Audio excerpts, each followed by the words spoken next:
It's 43. Oh.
I'm supposed to give.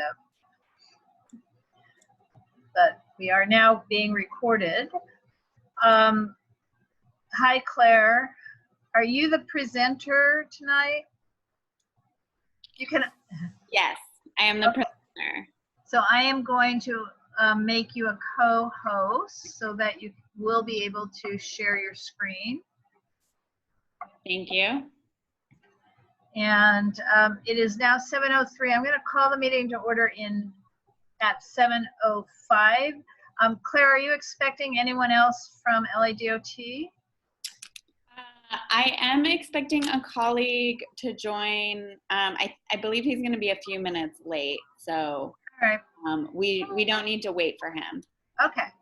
So I've learned a lot about Zoom, and it turns out it's not any different than meeting in person, and that is that people don't quite show up all on time. So we'll start at 7:05. So in the professional world, it's been my experience that if you're 1 minute late, you apologize because we know everyone's sitting at home. It's not like they're traveling and running around. Well, then there's that. Right. we found that meetings are very prompt. And if you're at 7:02, you are just being...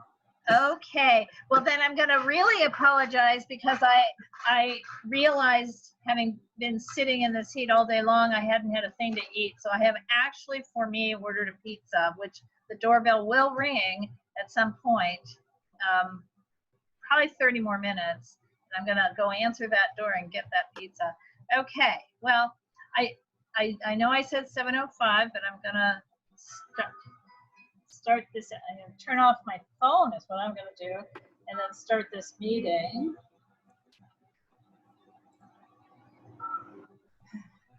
Okay, I'm going to start this meeting in 1 second.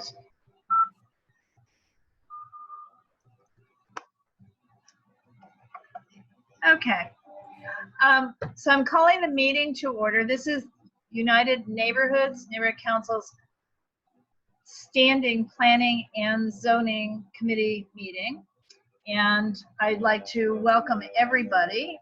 And normally we try to do introductions. There's an awful lot of people on this Zoom, I'll call it a Zoom call, but it's a Zoom meeting. So I think it would be difficult to do introductions other than of myself. And again, I'm the chair of the Planning and Zoning Committee. And John Arnold, can you introduce yourself? I am John Arnold, Jefferson Park, board member at large, Unnc, co-host.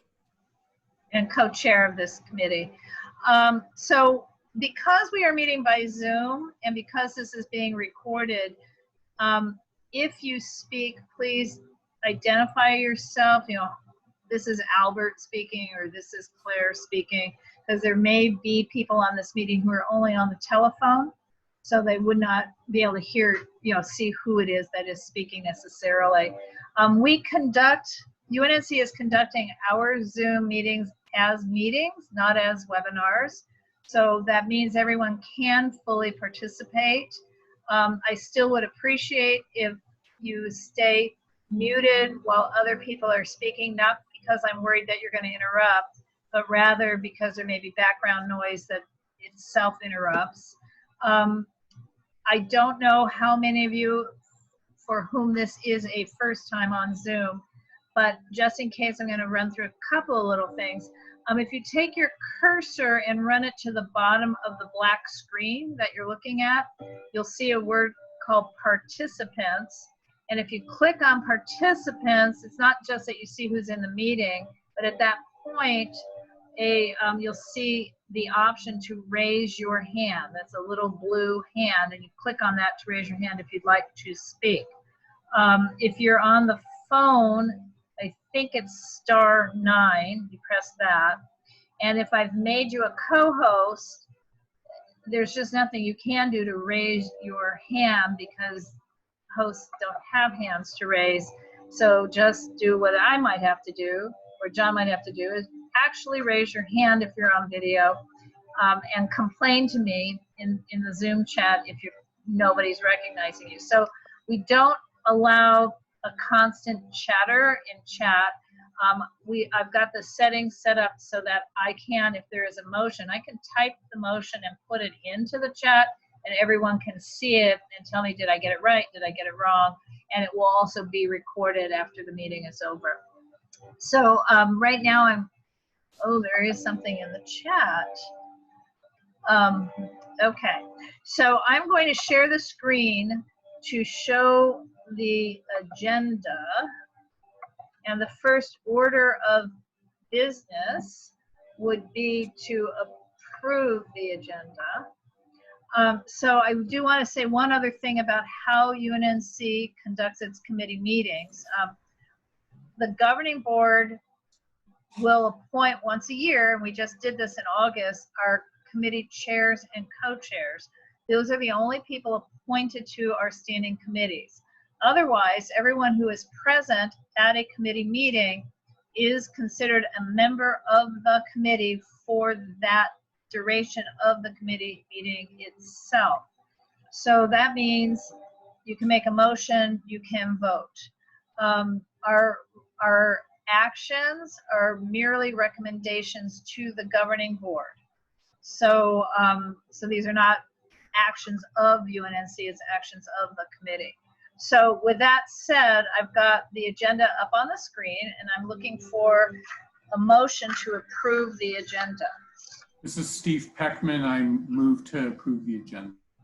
Okay, and is there a second? I'll second. John Arnold seconds. I have not figured out how to do polling, or in other words, voting on the Zoom meeting yet. So I apologize for that. So I just want to hear voices. All in favor, just say yes. Yes. Yes. And you don't have to vote. Are there any no's? Anybody not in favor of approving this agenda? Okay, hearing no no's, the agenda is approved. So the first item on the agenda is a presentation. Okay, and again, I'm going to remind everybody, I will remember to do this myself, try to have yourselves muted. The first item is a presentation from LADOT on a project that's happening in Arlington Heights, at Venice Boulevard Safety Enhancement in Arlington Heights. So Claire, I'm going to turn this over to you. And if you would introduce yourself and the project, and then you let me know if you have trouble sharing the screen. Great. I am going to screen share right now.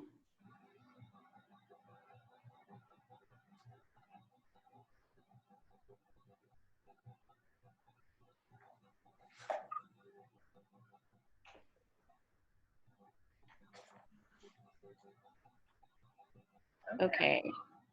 Can you see my?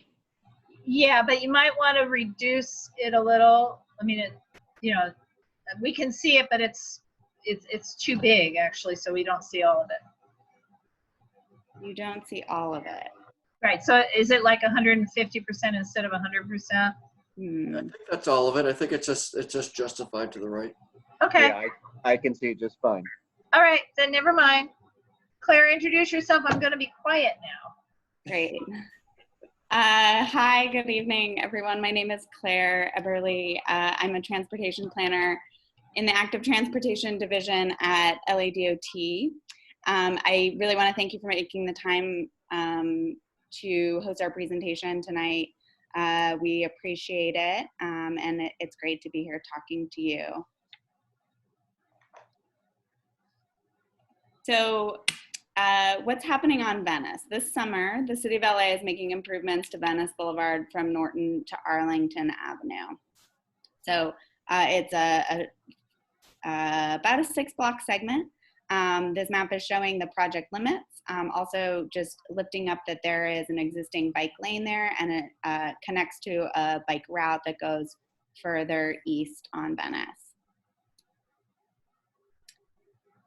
So in a nutshell, these are the project elements. There's going to be street resurfacing taking place on Venice from Norton to Arlington Avenue.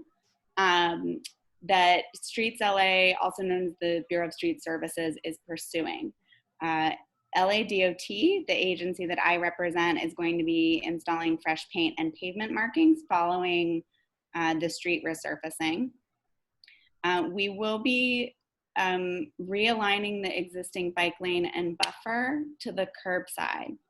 So that is probably the most significant change that we're proposing to introduce with this project. We are not making any changes to the travel lane, so 4 travel lanes will be maintained, 2 in each direction, and existing parking lanes would be maintained with some parking spaces anticipated to be removed for visibility and safety.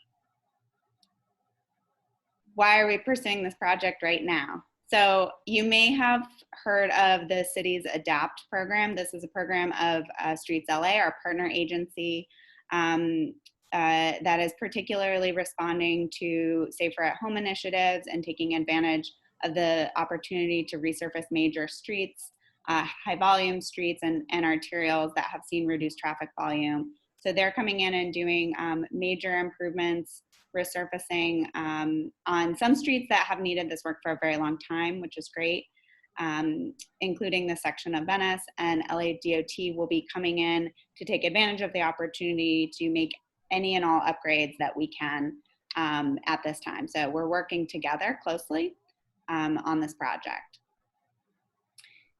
The schedule for the work, we are currently in planning conceptual design. We are doing stakeholder engagement. I would say we're fairly early in that process. We will be reaching out to stakeholders that we have identified on the corridor, and we're very open to hearing more from you about who else we should target. We'll be headed into final design in September. Once we have spoken with all of the stakeholders on the corridor, answered all questions, addressed any design issues or concerns. And then street resurfacing is tentatively scheduled for the end of September. That's usually about a 1 to 2 week process. Streets LA will be sending out notifications and posting notifications. And then our work will commence at the very end of September or the first half of October. And that usually takes about 2 weeks to have all components in. The biggest disruption is during resurfacing, when there's a full closure, usually for maybe a day on each block.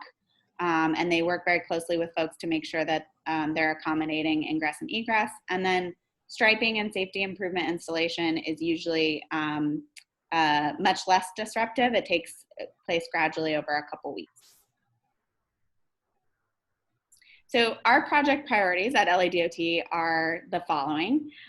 We are always looking to connect neighborhoods. So we want to connect Arlington Heights and use the opportunity to make a safer street to create a more comfortable trip among destinations and neighborhoods along Venice. We are looking to improve safety, always our #1 priority at LADOT, by separating bicycle and scooter traffic away from vehicles. We are designing to encourage safe speeds by visually narrowing the roadway. And what that means is by moving in the parking lane by about 8 feet on both sides of the street, the roadway will appear narrower to drivers and slow speeds. We're looking to coordinate city agency efforts. So we're trying to be efficient with this project and take advantage of the resurfacing opportunity. We are planning to implement the city's mobility plan 2035, which I'll talk more about in a minute. It is absolutely our goal to maintain all travel lanes. We have no intention of changing anything about the configuration of travel lanes for the street. And our goal also to maintain as much parking as possible, although we will be removing some spaces with the proposed design for safety and visibility. So as I'm sure some of you or all of you know well, this is a neighborhood that's really rich in a lot of destinations, schools, small businesses, and has residential communities on both sides of the street. So we are trying to sort of support transportation in between those. Creating a safer street is definitely about creating an easier trip among local destinations. At the same time, we're also aware, of course, that Venice is a major crosstown corridor. It's actually the only street that connects by bicycle facility downtown LA all the way to the west side and all the way to the beach, in fact. So a lot of people use it this way, and even folks who aren't using it to go all the way across town, particularly who may not be using it to go across town by bicycle, are probably using it to travel between a lot of neighborhoods locally along the way. So when we're thinking about Venice, we're thinking both of the local and of the citywide connectivity. So our other goal is to implement the mobility plan, as I mentioned, which is the city's complete streets policy. It's our roadmap that really tells us which streets should be prioritized for certain types of modal improvements. So I'm not sure how familiar folks are. I'm happy to answer any questions about it, but it basically says, you know, here's how we balance all users and incorporate improvements for all users and which streets those should go on. So Venice is actually on the mobility plan as a bicycle enhanced network street up to 4th Street. And then a segment is on the tier 2 bicycle lane network. This tells us that according to the mobility plan, this is a street to prioritize for bicycle enhancements, as well as, you know, to balance with other road users as well. But this is really a backbone corridor for Los Angeles. We're also looking to address safety. So I'll just touch on this third really major goal. Like I mentioned, safety is always LADOT's #1 goal.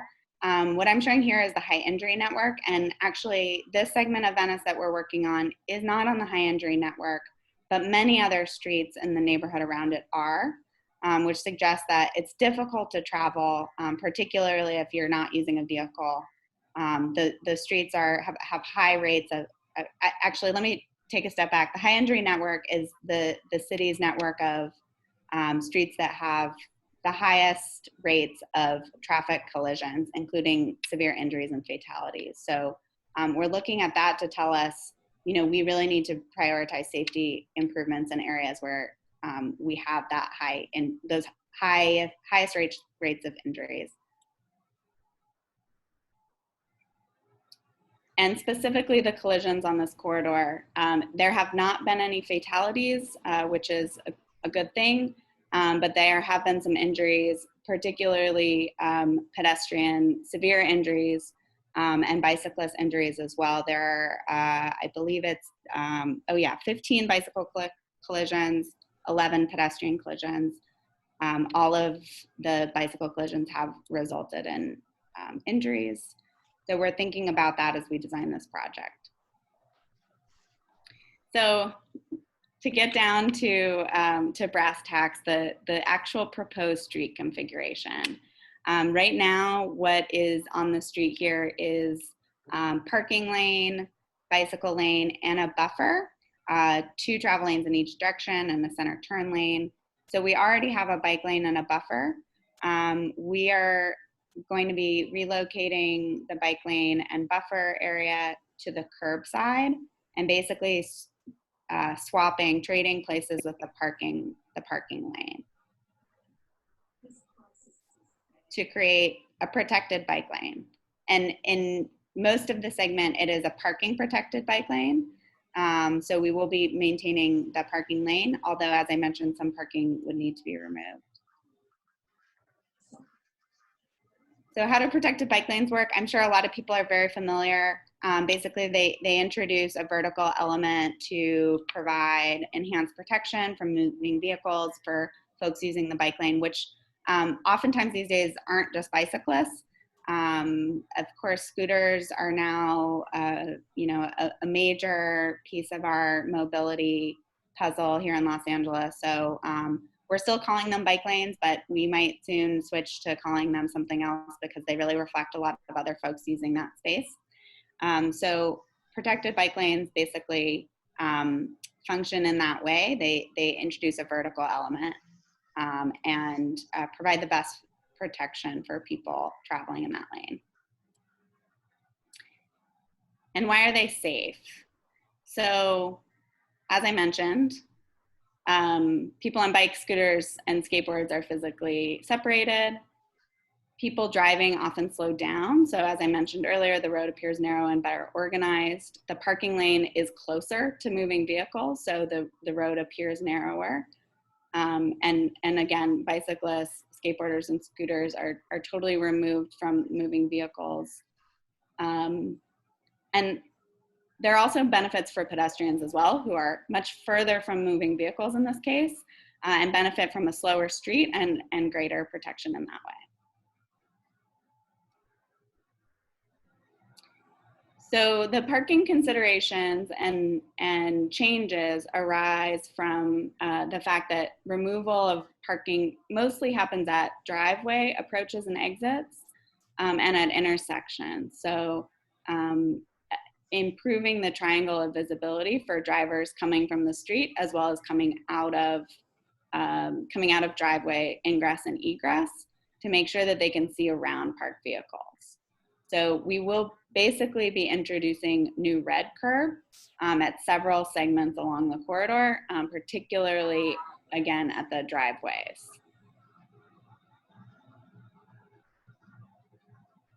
And this is very much a conceptual draft at this time, but I wanted to articulate and illustrate a little bit better kind of what those changes would look like and what the project would look like. So at the top left, there's an existing bus zone that will stay there. This is, this is specifically from 4th to 3rd Avenue. So there's an existing bus zone that would stay in place. That area becomes a mixing zone. So bicyclists, you can see in the green where the bike lane will be. Bicyclists and other buses and right-turning vehicles would use that rightmost lane. There is some new red curb introduced between the driveways, which you can see as boxes on the north side of the street. And then on the south side of the street, parking is retained for the longest segment between driveways. And then you can see where there is some red curb that is added, again, either side of the driveways and approaching the corner. Claire, could I just ask how many more slides we might have? I think I'm just about done. Okay, thank you, because I know already we have some questions. Okay. Thank you. Yeah, and that sums it up. Actually, I was just showing some photos. Again, I know folks here are probably very familiar with some of our other streets around town, particularly Venice itself. But it never hurts to illustrate a little better what the proposed street might look like out in the wild. And that's it for my slides. I brought some resources about COVID response from LADOT, but those are also available on our website and not directly related to the project. Okay, so I have a question, but also Jeff Camp has a question. And then if anybody else has a question, please raise your hand. And I don't know if, John, that was you raising your hand or not. It was. So why don't we start with Jeff, then John, and then we'll go to me. And then I'm watching for blue hands.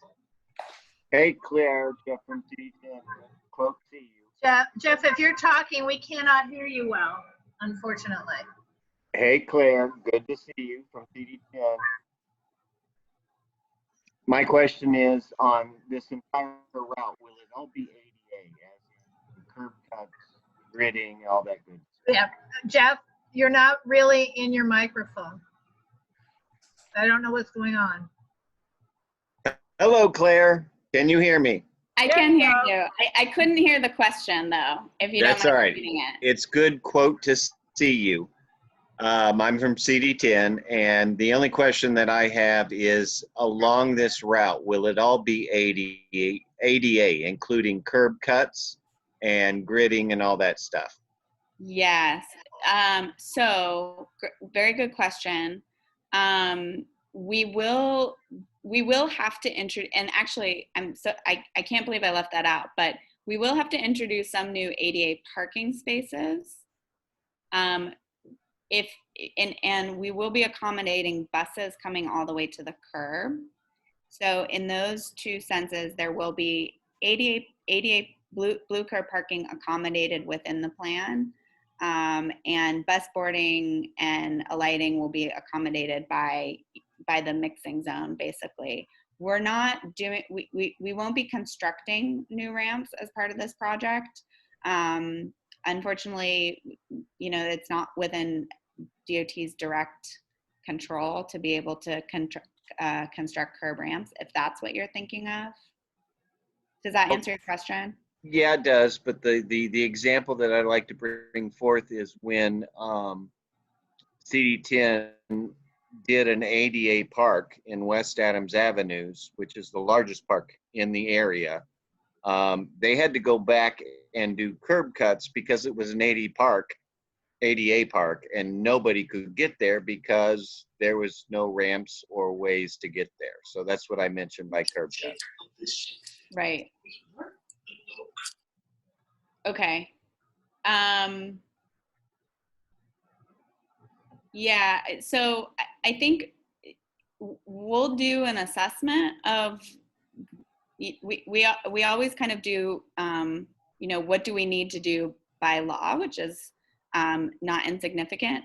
But like I mentioned, LADOT doesn't directly control the ramp. So we'll do an assessment to make sure that our project fulfills everything that we needed to. But during that process, there may be things that we identify that we need to have Streets LA address, and that we can also bring to the attention of, you know, the council office. Thank you, Clara, and kudos to you and your team for including World Harvest on the map. That's awesome. Okay. John? I was wondering, are you going to be adjusting all the street lights to have bicycle lights, or are you just going to keep them the same for cars and pedestrians? We won't be doing bicycle lights as part of this project. We'd like to in the future. I think that's definitely a possibility. They're very expensive, and we don't have them within the budget for this project. So we're sort of designing around it. We're, you know, making sure that we have the safest possible intersection design without bike lights. So my question, some years ago, Unnc voted positively to approve the Click School, which is now, you know, in existence on Venice and operating.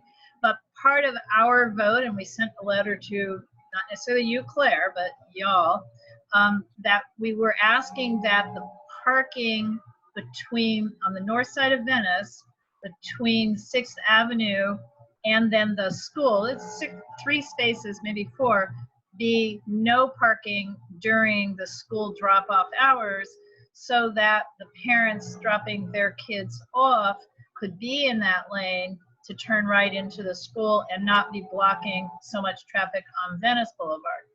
Subsequent, well, that never happened, and I think it's 3 parking spaces. Subsequent, there is now under construction a pretty large TOC project just east of the school, which will make further issues, I think, when everybody's back at school and back on the road 2 years from now, whenever that is. So it is, but it sounds like you're now putting the bike lanes in that same lane. So we're not going to solve that problem tonight, but I wanted to put that back out to you all, that when we're really doing normal traffic, that stretch of Venice can take 15 minutes to get from Arlington to Crenshaw. I've been stuck in it during the morning rush hour.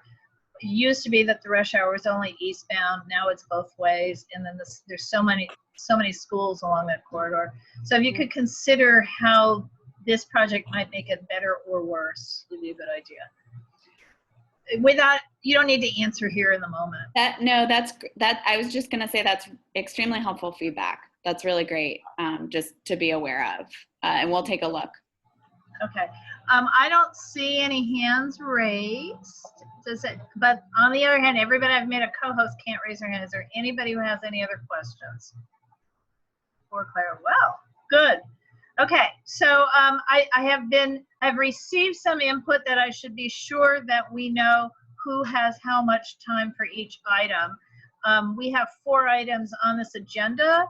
I was thinking 30 minutes for each. We just did 30 minutes, so that worked out swell. And this next item possibly could be less time. It just depends what kind of discussions we might have. So the item number 3 on the agenda, which is the second item, is a request from community members that we put 1518 South Gramercy Place, which was erected as the Mogan David Synagogue, and then since the 50s has been the Church of Divine Guidance in Angeles Vista, request that we ask the governing board to ask the council member, Herb Wesson, to either nominate this Art Deco building as a historic cultural monument, or for him to support, which is a broad word, the expediting of a community nomination for the same building. Survey LA has identified the structure as an excellent example of an Art Deco church, exemplary of the style. The reason this was brought forward, and I think Eileen is here, I know I see Roland Souza is here, it's because the building is currently for sale, and it's a mixed message because it's being promoted both as historical and as a development opportunity. So I'm going to share my screen because John and I discussed not the content so much as the process. And 2 years ago, this committee had established that we don't want to just vote on things when it has to do with a historic monument, but rather take a look at a summary. So John, I know we have members of the community here, but did you want to say anything first, or? I don't. First of all, I'm glad that I think we shouldn't take HCMs capriciously or emotionally. I think, or just use them as a tool. So I applaud doing research in advance, which I think member Waha put this together earlier this week, and I'm glad to have this, that we can assess projects that we really feel should be HCMs on their merits, for the merits that allow them to become HCMs. So beyond that, I think this is a really great building. I agree with everything that the researcher put together, and it's a unique structure. It's mid-block, and it definitely has it's a fine style. I'm going to move to the photos. Yeah. Okay. And I do want to correct, the LA Conservancy apparently did the initial research. Okay. West Adams Heritage did secondary research. Teresa Grimes included part of this in the citywide. She's a well-known historic consultant. She did a kind of pioneering multi-property citywide National Register nomination for historic resources associated with African Americans. So there's sort of a combination of people who did research. Steve Peckman has his hand raised. I'd like to make a motion to the effect of what recited before John spoke, to make a recommendation to the board that CD10 move forward with this building nomination. Oh, hey, Jeff Camp, are you still with us? I am still here. Okay, or John, either way. I don't have access to the chat since I'm sharing my screen, and what we've been doing is typing motions into chat to everyone. Okay. John, are you going to do that? Let's go to, yes. My motion would essentially be what Laura recited as the preamble to the discussion. Audrey also has her hand raised, Laura. Okay, so Steve's making a motion. John is typing it. Is there a second? Or do we wait till it's typed? Okay. I'm doing it now. Hold on. Yeah. Well, I'm not going to be able to, I won't know when you've done it. Second, I second it. Okay. Who is that? Donna Jones second. Thank you. And I'm, yes, Okay, what's the address so I can type it in? 1518 South Gramercy Place.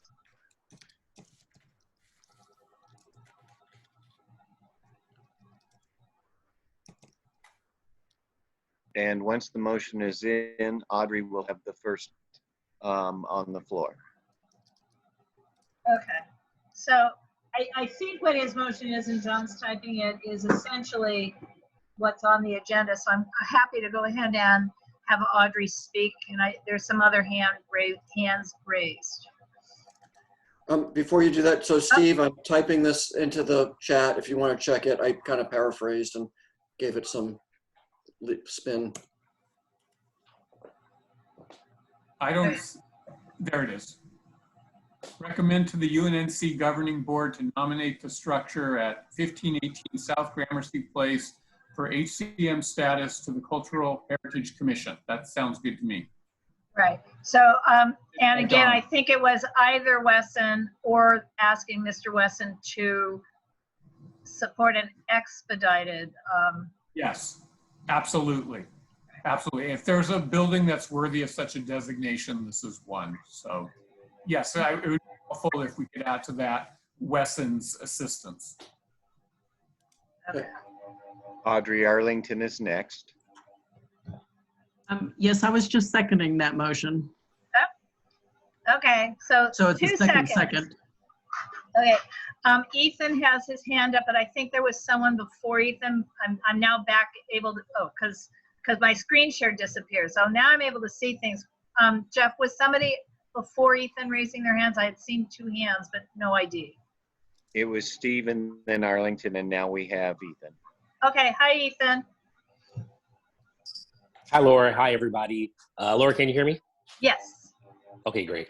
Hey, just a quick question. And because I remember when I was on the UNNC board that this came across and we already voted on this as a board. So correct me if I'm wrong, but hasn't this already been voted on the UNNC board, and why is it? You are wrong. It was Okay. 2 years ago, and there was another Art Deco building about a block away. It might feel alike, but that was when Anne Marie Brooks brought something forward. It was Okay. October and November of 2018.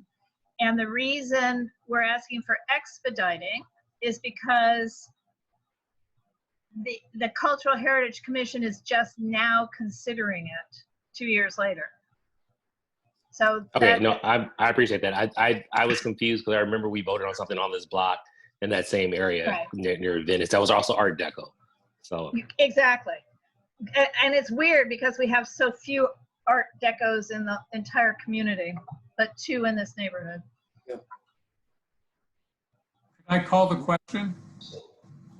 Sure. And again, I apologize. I have not figured out in Zoom how to set up polling, even though I see it on other Zoom meetings. So in this case, if you have access to blue hands, please raise your blue hand to say yes. And if you don't, then chat me or, yeah. So first we're doing voting yes. How many yeses? And I'm gonna count. Roland's got his hand up. So I've got 1, 2, 3, 4, 5, 6, 7. This is John and me not voting yet. 8, 9. Okay, I have 9 yes. 10 yes. Okay, I have Madam 10 Chair, yes. You've got I some would people ask that for are, opposition. Any you've got some opposition? people that are raising their Yeah, fingers or on the, take your little blue hands down now, please. But Thank you. there were people who had thumbs up. yeah, I don't know if on they the screen, on their screen, Yeah, so you might want to look at those. Okay. Well, I'm just more interested right now is if your blue thumbs are not up, Any opposition, please, if you're voting no, to raise your blue hands or your yellow hand or somehow let us know if there's anybody voting no. Okay, motion passes. Just a reminder, Madam Chair, we can do vocal, and I'll be happy to unmute everybody, and then you John, follow up. Jeff, you have to keep that microphone near your mouth there. Just a reminder that as a committee, we can do a vocal vote. So we can start with all those in favor, and then we can follow up with opposition. Correct. And not have to deal with the hands or the thumbs up. Yes, but there's 30 people here, so it would be very difficult to do it that way. So, I agree. No, what I really agree is I've got to contact Zoom to find out how I can set up polling. So the way to set up polling is in advance when you set up the meeting. There is a way to set up polling in that meeting arrangement. Okay, thank you. I'm going to try to do that for this kind of thing. Okay, well, thank you. And I will point out for board members who are present or anybody who's interested, in order to really take this to the board, we'll have to have the community members who are really interested in this. We're going to need to have a slightly more detailed, though not a final, but a slightly more detailed historical summary nomination to present to the board. So we'll work on that, but that's our protocol now. Okay. The next item on the agenda is a case number not yet assigned, the Venice Church of Christ, 2124 Venice Boulevard in Harvard Heights.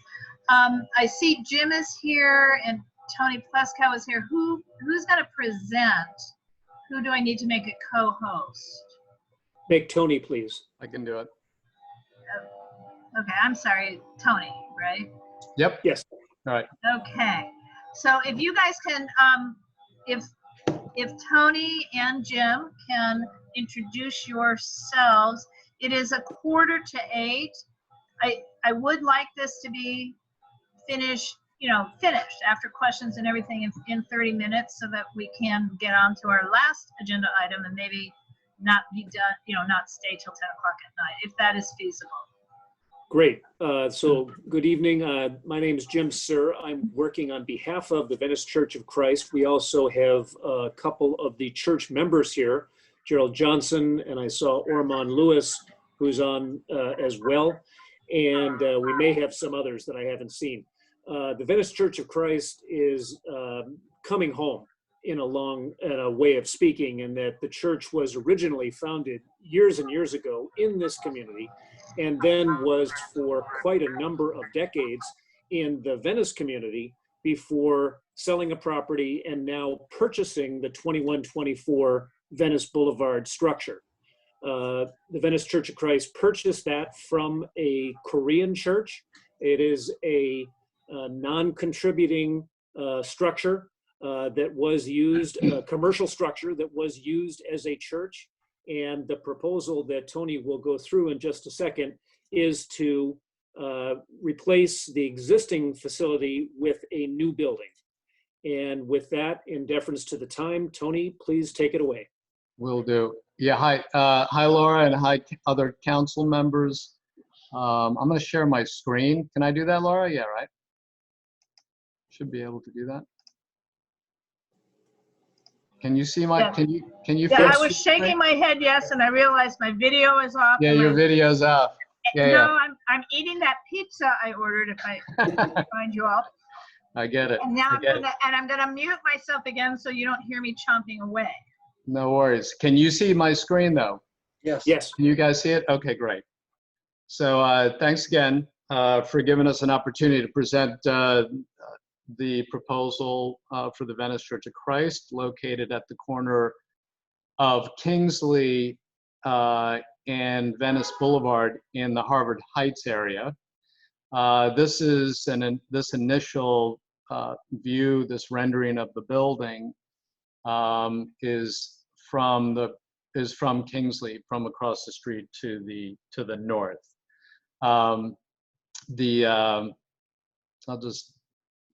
Just to give you a quick brief description of what you're looking at, basically the project has two primary components.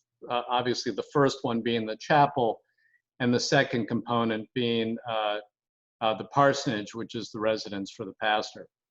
So those are the two principal pieces of the project. There's also a library, an office, and a multi-purpose room. This piece here towards the corner is the chapel. This is some general information about the project. It's in a C1 zone, and they're with the 1 VL height limit restriction. It's in an HPOZ and a CPIO. So there's two different overlays that affect this commercial property.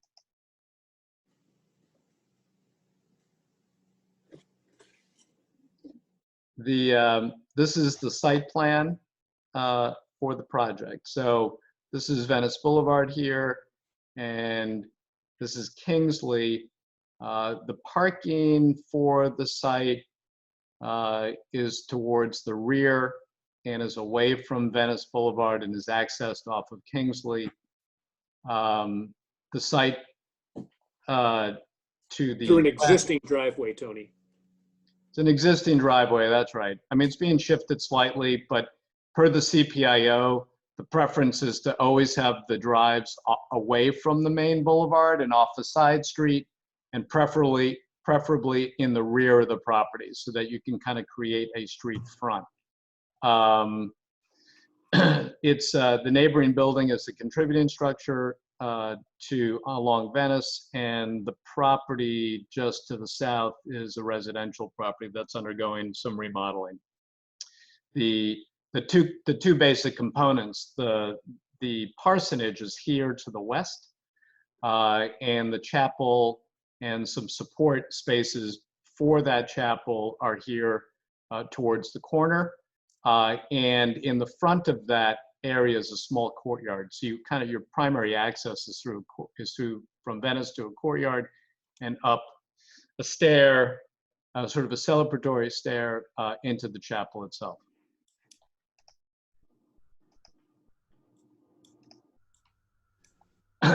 This is the ground floor plan. The parking is at the surface level towards the back, as I previously explained.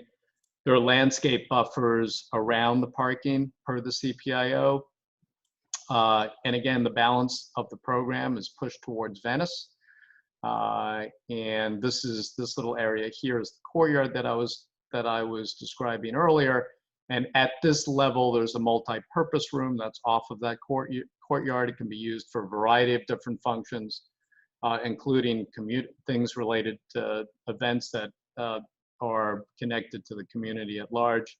There's an office here, and then there's a library at this corner, and then the primary stair up to the chapel, and then a stair over here to the parsonage. This is the second level, second floor. This is the chapel itself here, and the parsonage over here. They're separated to, they're physically separated. There's also a little bit of an open space and little terrace between those two spaces. This is a view from Venice Boulevard, looking straight on. So this is there's a screen element here at the front that begins to sort of define the courtyard.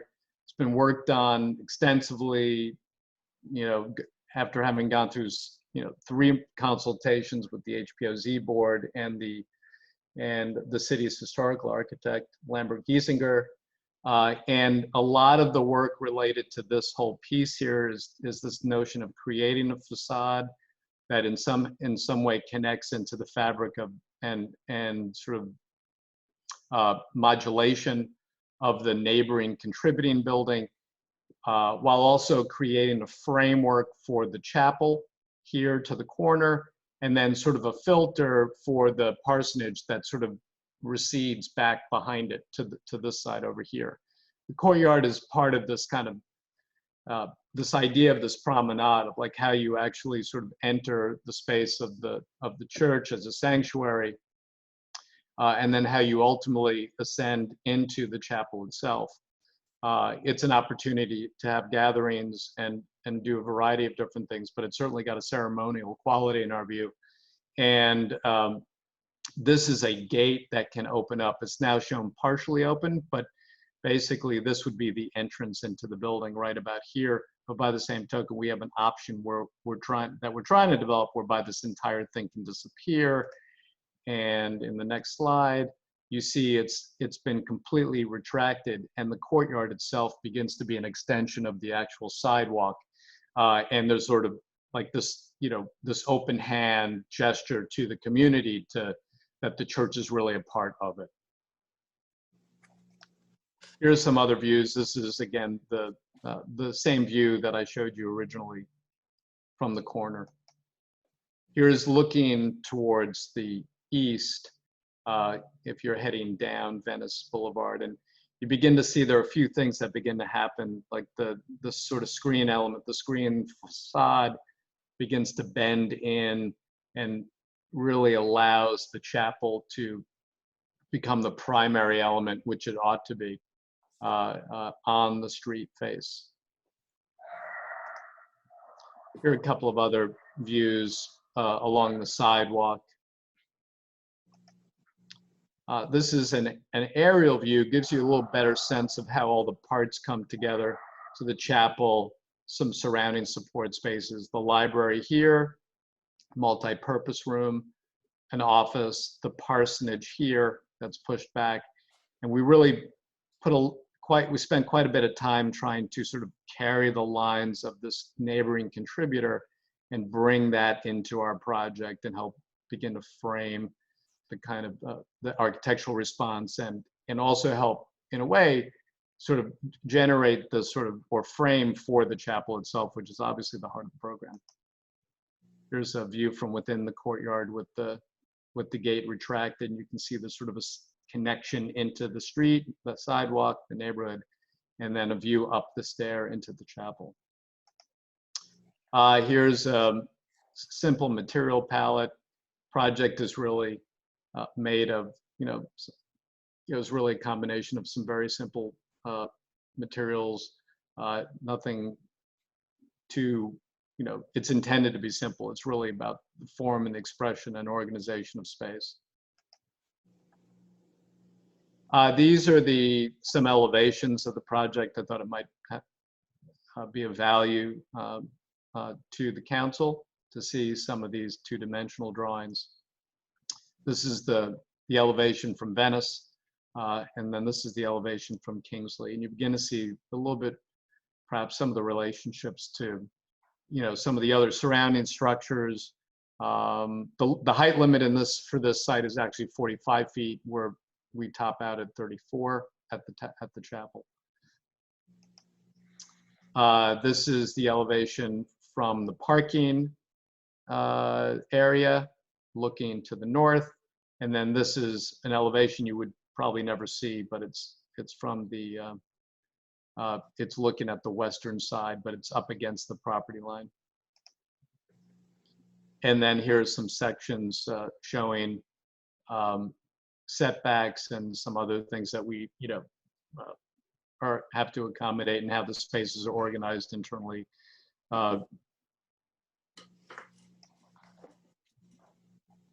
This is inside the auditorium here, another view inside the auditorium, and again showing a little bit the relationship of the project to the neighbors. And then this is the final slide, and this is a section through the courtyard itself. And one of the things that the section actually cuts through not only the courtyard space, but it cuts through the multi-purpose room and the office and the library. And one of the conditions of the CPIO is that we maintain a 14-foot clear height inside these three spaces along the street. And, it didn't necessarily make sense to us, but that was a condition of the planning department on the project. So you've got very, very generous ceiling heights in these three spaces. And that's it. And then just this is Jim Sir. One final comment is that the existing structures on the property are approximately 3,238 square feet. The new project that Tony's described is approximately 3,800 square feet. So it is a net increase of about 560 square feet, approximately. Right, right. Thank you. Jim and Tony, I don't know which one would handle what, but I know that the land use entitlement component at minimum is the conditional use permit for having a church. And what we would want to be exploring for sure would be the parking and traffic impacts on the residential neighborhood on Kingsley. And I don't know if that's exactly what the conditional use permit entails, or what would it normally include for a church in, I mean, it is a commercial zone, but it still requires that. And then the CPIO, I don't know if you're asking for any exceptions from the CPIO there. At this point, we are not asking for any CPIO exceptions that we are aware of. We have gone through fairly extensive rounds of consultation with Helen Jadali and her group with the South Los Angeles Community Plan and CPIO itself. But you're right, Laura, that the issues of church impacts on the adjacent residential neighborhood will be part of the environmental review that will be required by the city's planning department.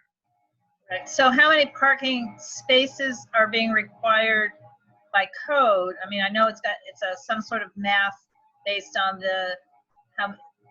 every 6 feet of pew equals 1 parking space or something like that. So what's required by code, and are you meeting it? So we have 85 seats in the chapel, and we're required 1 parking space per 5 seats. So we have to provide 17 parking spaces or an equivalent between that and bike parking, which is allowed per the code. And then we also have 2 additional parking spaces for the residents. Okay. So that doesn't seem like a lot of parking for a successful church. And then I just was looking on Google Street View. It does appear, and I can't measure by looking on Google Street View, appears that Kingsley is a rather narrow street. I mean, some of the streets in our community are 100 feet wide. Certainly Kingsley does not look like that. I don't know if you know what its width is. But I'm bringing that up because ideally there would be some way to have people exiting from the church or entering really funneled to Venice and not funneled south or northbound to come in on Kingsley, because I think it's a really narrow street. I don't know how you would do that. Well, that really runs counter to how the CPIO is written, and it's really discouraged to have curb cuts onto very, very busy streets.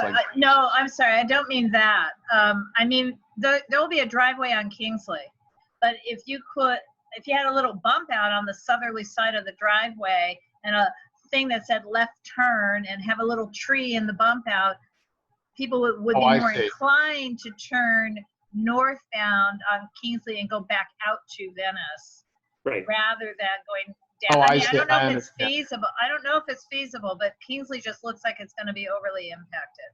And that's my thought, but I want to let other people participate in this. Yeah, you're exactly right, Laura. And we have done that on a number of projects in a variety of communities, both institutional uses such as a church, commercial uses, and multifamily residential uses. And it can be surprisingly successful. Yeah, I mean, so Laura, I get what you're saying now. So you're basically saying make the left-hand turn up to Venice here. If they can. I mean, know. Oh, can you see my screen, by the way? Can you actually see what I'm looking at now? Not right now. Well, not now. And it's okay if you don't reshare, because then we can't see you talking. Well, no, but if you want to look at the drawing, I have the drawing up. if you Well, want. I think one I thing understand that what would you're be, saying, yeah. yeah, I think it would be helpful, Gerald, if you would be able to speak just for a moment to the church's membership and the percentage that are coming from the local community and what the expectations are. And introduce yourself, please. And you're still muted, Gerald. Gerald, you're muted. He's so, okay. There you go. Oh, No, there you're no. back. Gerald, you're muted. Here, I'm gonna try and unmute him, Okay. but it's not really working. Hey, Gerald, can you unmute? There you he go. is. There you go. Right.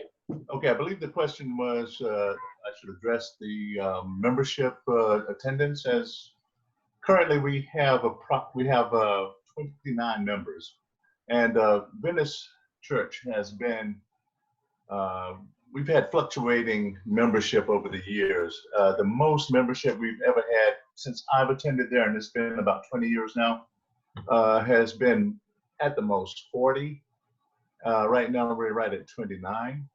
And we think the reason for that is because a lot of our members are pretty young people. They come out for training, they come out for educational purposes, but very few are people who have set roots here in California, well, in Los Angeles, permanently. But did that answer the question, or do I need to provide more? Gerald, I remember Ormond. I don't know if Ormond is on this call, but I remember Ormond mentioning that there are a lot of people that were, and maybe Ormond could speak to this, that are in the community already. Yes. And you expect to arrive using other means of, there are several members that, rather than cars. there are several members that will probably be using public transit. We do have some members that are living in the Culver City area that I know have expressed to me that they will be taking public transit. There are some. I see Ormond. Okay, great. Ormond, maybe you can speak to that if you like. Yes. So one thing about the church and the church growth is a good portion of it where we're expecting is two ways. One is organically. I and a number of other couple of young members within the congregation are families that are growing, and so therefore I have 2 children. Another family has 2 children. So we're coming in minivans or SUVs, so therefore we're not taking up that much space, but at the same time we are growing organically. And then to kind of piggyback off of what Gerald said, there is a large college outreach. And so we do work with the communities in which we've been a part of. So being on the west side, we've done a lot with Santa Monica College as well as UCLA. And so the idea of membership versus that of visitors. So we do have a number of college students who do attend, but they come as visitors and not necessarily members. So the congregation and attendance itself might be around 40 plus. But a number of them either come through public transportation, or even members from the church go and pick them up and bring them to our current location in which we were meeting out in Culver City. As well, we've had a number of members who have taken public transportation. So therefore, when you're looking at membership itself with so many, majority of either being married or in relationships, people are coming in groups. So. Okay, does anybody who's not me have questions? Apparently not. So Jim, what is the timeline? You have not submitted yet. Right. And so we are in the last couple of strokes of pen of completing the entitlement application drawing package. And then Tony and I are hoping that would be in before the end of next week, I think, is a realistic time frame, with all of the attendant application materials. We would be simultaneously submitting for not only the environmental review under CEQA, but also the conditional use permit and the CPIO conformance, as well as the HPOZ, and returning to the HPOZ board for their formal action. on the conditional use permit itself, aside from what I just brought up, what else do they evaluate for a conditional use permit for a church? I mean, they look at your hours, I assume. Yes, they would be looking at really all of the aspects of use that could have an impact on the surrounding community. And in many of those ways, the church, the Venice Church as a applicant is uniquely well positioned. It's by having the parson and his family living on the property, we will be having a 24/7 essentially caretaking family, and the property will be in vastly better condition than what has been the case with the existing building that has been vacant. Okay, and Rosie has her hand up. Yes, I have a question. You may have already said it, but I wasn't able to hear. Beside it being a church, it's also going to be housing, and as you said, someone's living there. Yeah, it will be the residence for the church's parson and his family. So it is housing, but it's housing for the pastor of the church.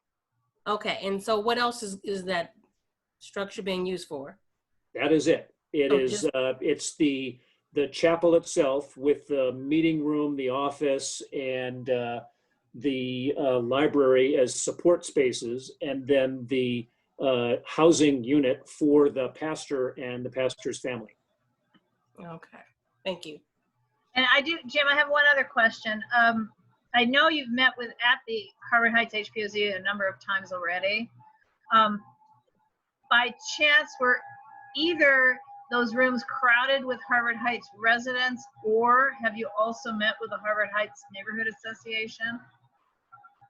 We've had some preliminary meetings with Harvard Heights Neighborhood Association. We're going back when they hold their next meeting, which I know is coming up. I believe it's next month. I'm not certain when that's. Yeah, but you've talked to the neighborhood. That's all I'm asking. We have. Yes, we have.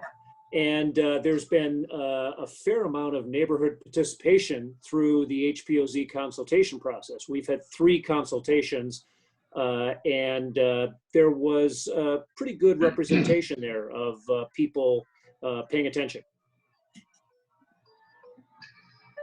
Okay, sorry about this. I did forget to turn off my ringing phone. Are there any other questions? I'm not answering the ringing phone. Okay, so I think we can move on. Have we answered your questions, Jim? Did you need any? I think that's our goal was to come and have an introductory opportunity to present to you. We welcome the feedback that you've provided, and we will absolutely be staying in touch as we submit the formal application. And I understand that your process would be we come back to you for a recommendation formally from this planning and zoning. Right, for UNC, when you have a real case, right? So we have an application, we can evaluate it. So what we would normally do is not interfere with the design issues, because that really is the HPOZ. And unless you're considering my comment about parking egress a design issue, but we would be looking at the impacts on the community, and then whatever the technical thing is on the conditional use permit and any other entitlement. And we would normally, having had this consultation, normally have a meeting at planning and zoning to make a recommendation to the board, and then the board meeting, and preferably farther down the line. So we have to stay in touch to know your timing and when the hearing is, because just in case there's design changes or changes in what the planning department wants you to do, we don't want to vote before you've already implemented those changes. We want to vote on a final. So so we'll stay in touch and try to make sure that we time this right. Great. Okay. Thank you. Thank you. Okay, so we are moving on to, on the agenda, it's item 5, which is our 4th agenda item, which is a presentation, discussion of the proposed, my grammar's terrible, Jefferson Apartments. Case number is not yet assigned, so I haven't turned it in yet because this is really preliminary, at 1885 West Jefferson Boulevard, and that's in Jefferson Park, on the corner of St. Andrews within the HPOZ. And Allison, are you presenting? So I need to find, oh, here we are. Need to make you a co-host. Laura, Yes. can I make my announcement Sure. before we start? I have to recuse myself from this discussion entirely, and because city attorneys, I'm on the Jefferson Park HPOZ board and the UNC board, and on this committee for tonight, because I'm here, I have to recuse myself because I can't double dip, which makes total sense. So y'all have a good discussion. So are you leaving, or am I dumping you into the waiting room? He needs to go into the waiting room. Well, unless he goes. I think he's going. I think he's gone. Nope, he isn't gone yet. Anyway, what did you do, Jeff? Did you just throw him into the waiting room without letting him give his own answer? No, maybe he did himself as a co-host, but I'm not a co-host because I lost my connection. Oh, okay then. Do you want to still be a co-host? I'm still here. Okay. I've lost you, however, again. All right. Well, Allison, while we're having our little technical discussion, do you want to, where'd you go? Introduce yourself and tell us what we're doing, and then share your screen. And hi, how are you? Hi, I'm good. Good to see you, Laura. Good to see all of you here tonight. Let me try to share my screen while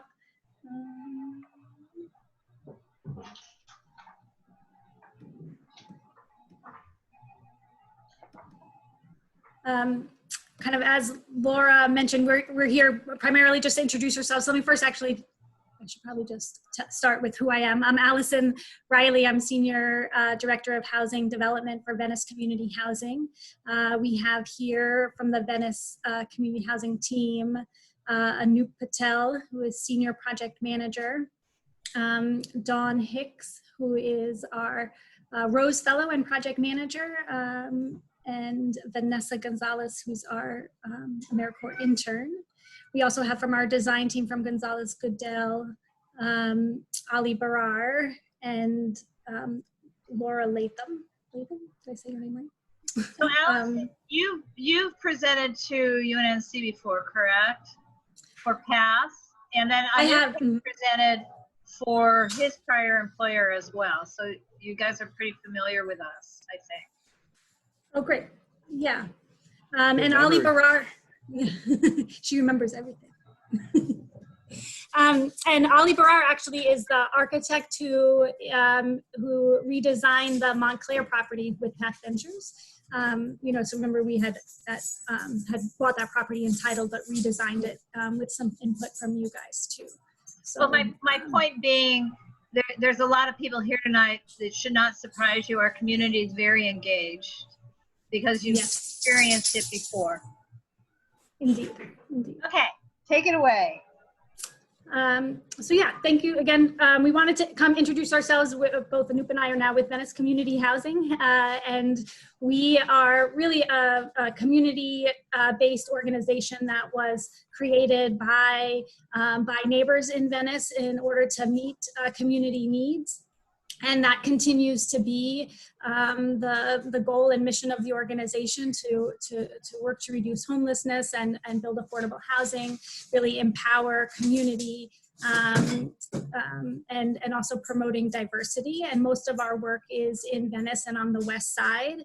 But kind of as we start to look at the needs across the city, we are and kind of growing our west side footprint a little bit.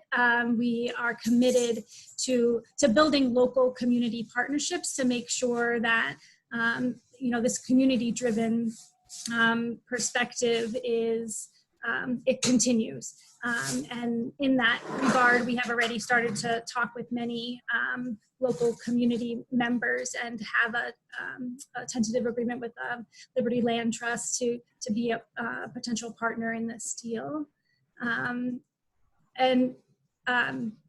so At this moment, we have 236 affordable and supportive housing units in Venice, and we have over 200 units in our development pipeline also in Venice. And, you know, like I said, we are trying to be responsive to our community. We've developed programming around after school programs, and we have a youth build program where we provide, you know, on-the-job training and support around young folks earning their high school diploma. And, you know, housing really stands out as the you know, a primary need of the community. And again, committed to protecting and promoting diversity, particularly on the West Side, to make sure that we remain vibrant communities. And then this commitment to our neighbors. And this is just a sampling of Gonzalez Goodale's architects, some of their work. As I mentioned, they are a committed designer in the affordable housing space in Los Angeles, and are very engaged in, are also, you know, engaged in community, and good listeners and looking to incorporate feedback. So we're happy to have them here with us today. So the site that we have under contract, but have not made a full commitment to, wanting to make sure that we have that community support, is at 1885 West Jefferson, as Laura pointed out at the beginning, and it's at the corner of Jefferson and St. Andrews.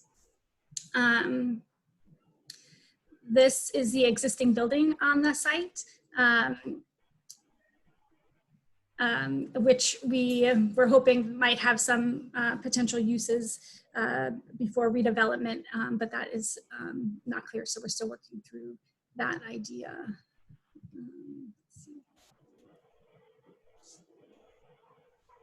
So, right, we're really here today to get feedback, but we've done some initial analysis on this site.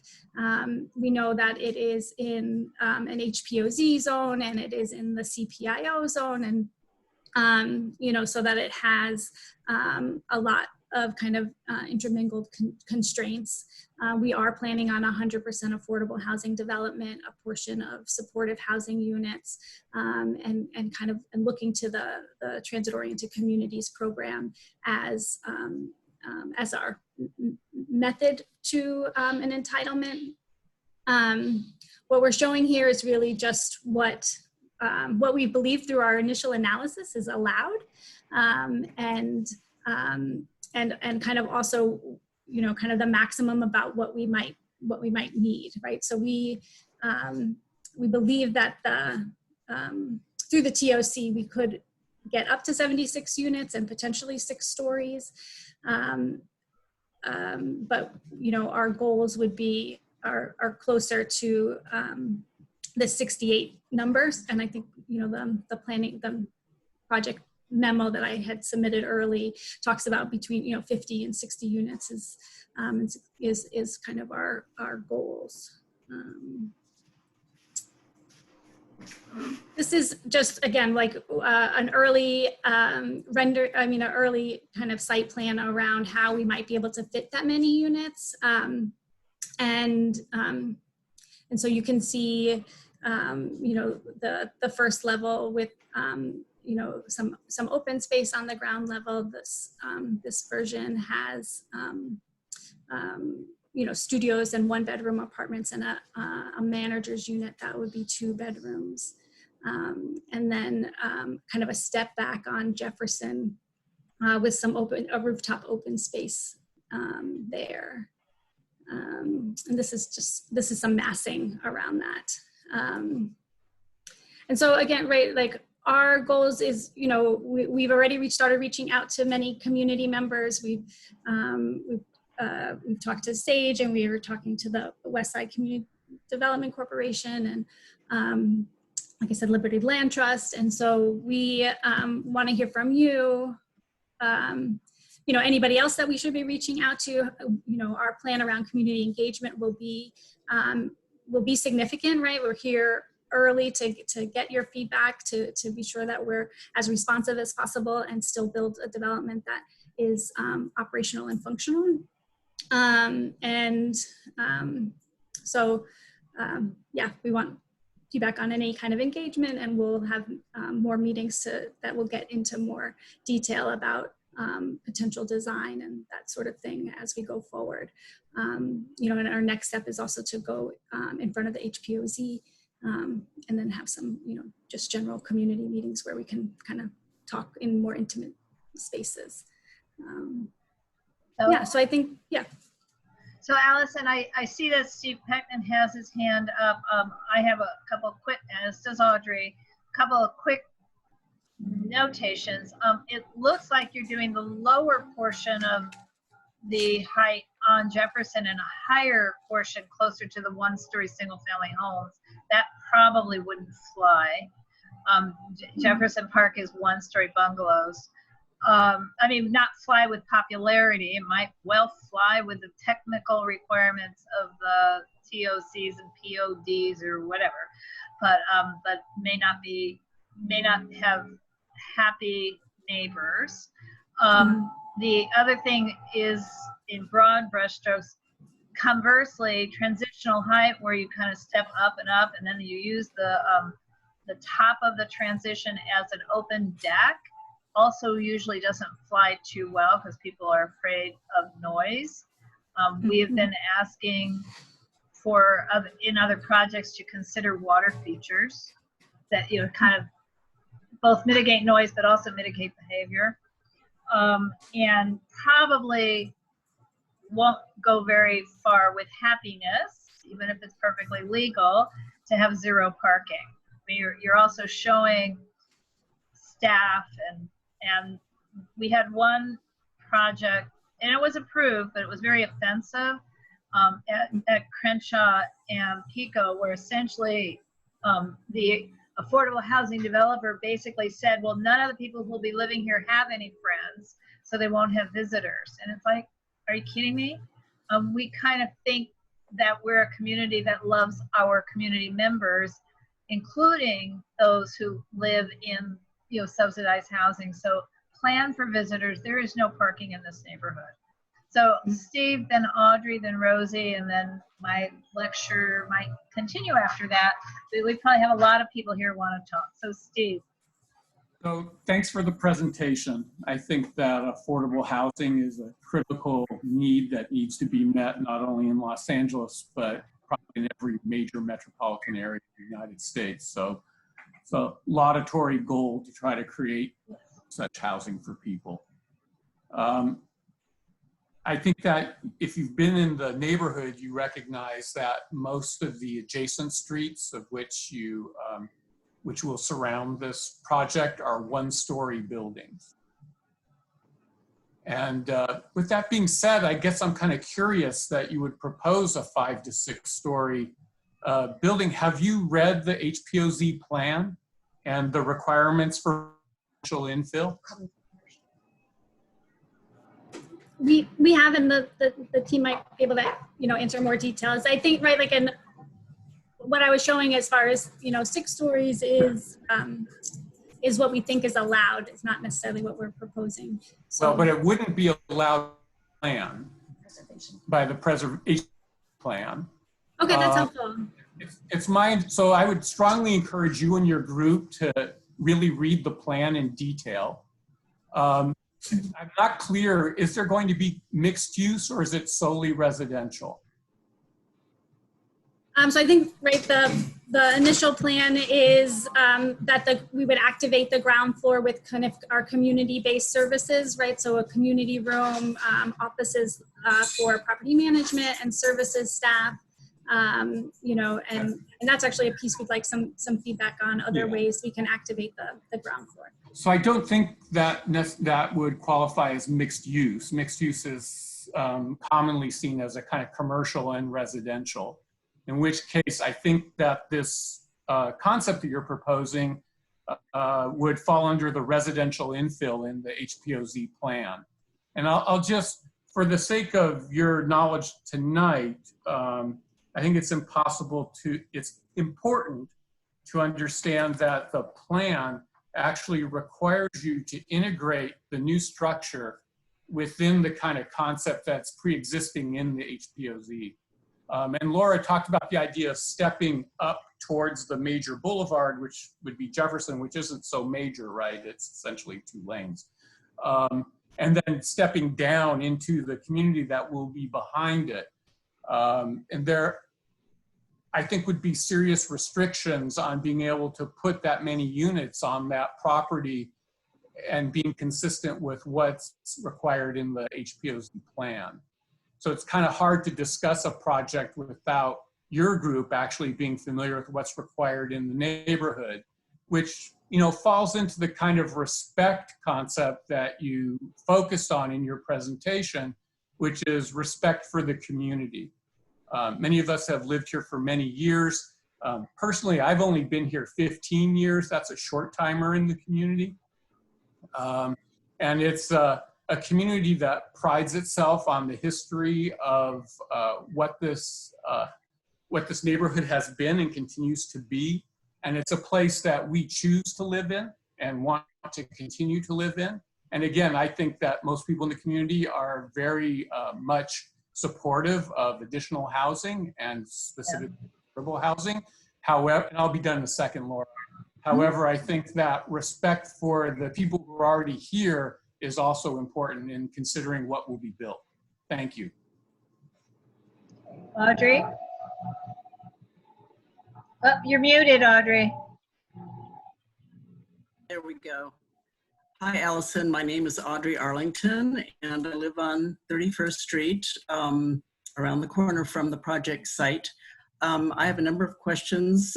First of all, can you tell us what your phone number is? I'd like your phone number. If we were in a real meeting rather than a virtual one, we'd be sharing all this information. So if you could. Oh, sure, no problem. Mine 424-268-5120. 120. I've just posted that, folks. Great. And your email address? ARILEY@VNC.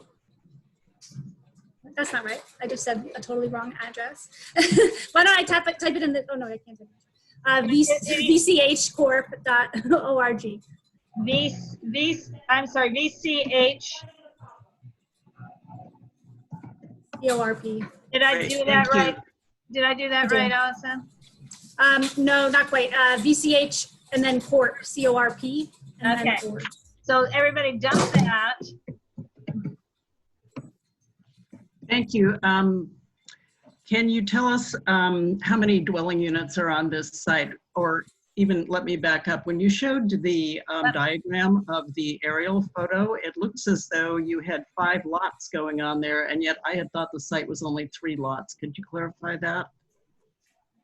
Anoop, can you help me? How many lots is it? It's 3 lots.